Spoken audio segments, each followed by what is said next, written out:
Say if something really unexpected happens during conference, how do you on the spot interpret that in terms of standing orders? Yeah. Well, first and foremost is don't panic.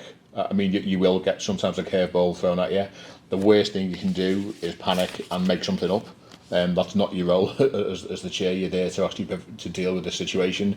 If you know what to do next, or with that, then you just deal with it straight away. If you generally don't, or you need to check on it, then what I always try and do is make an announcement to conference about this has been brought to our attention, or this has been raised in the debate. I can't deal with it now, but we are looking into it, and we'll come back and make a statement later on. But don't panic, because actually you can come back to it. It doesn't need to be necessarily be dealt with there and then, unless it really is urgent, and then you might need to potentially to suspend or pause conference to find out. But that's highly unusual. And obviously you've chaired a lot of conferences, whether it be ADC or otherwise. I'm sure you've had lots of challenging situations. Is there any one in particular that you can remember about the challenging situation? How did you deal with it at the time, and maybe what did you learn from it? Yeah, I mean, probably the biggest challenge was last year, actually, in 2024. Sorry, last year, the year before, 2024, when I was chairing ADC for the first time. And for the first time in the union's history, we had a card vote on what we call the reference back section. So we weren't able to move standing orders and move on with business. It never happened before in the history of our union, and my chairing the first conference that happens when I'm in the chair.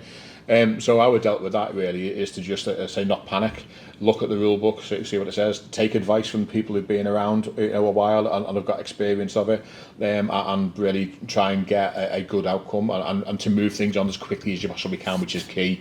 You don't want things running on too long. You don't want people waiting. You keep conference up to date, but that was probably the biggest challenge. What do we do in that situation, because it had never happened before? But I think we dealt with it well. Yeah, I mean, I think you dealt with it well.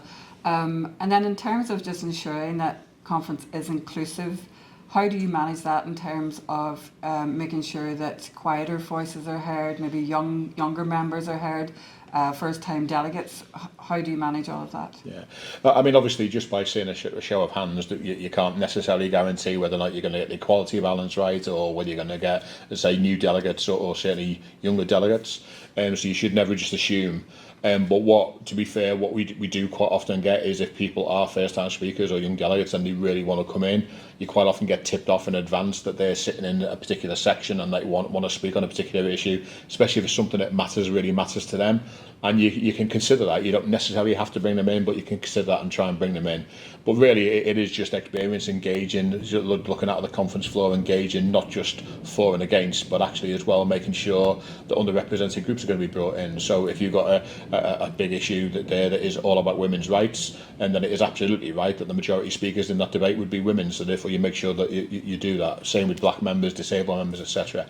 So you just try and make sure that you get an equal representation from those with a particular characteristic that issue is about. But really, by being fair and making sure that you just make it reasonable. Yeah.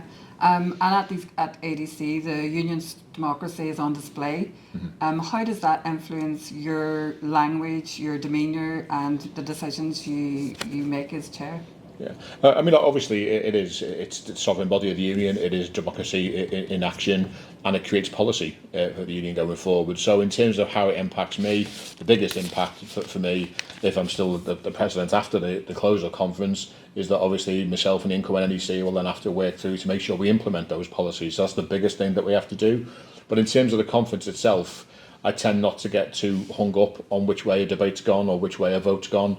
It doesn't matter what my personal opinion of that vote is. It's all about the vote is being taken, we move on to the next one, and we then implement that policy later on. So I tend not to try, well, I hope I don't allow that my personal view on motions. I never make comments on motions. I know sometimes there's a temptation and chairs have done in the past, speak on behalf of motions or speak after every comment.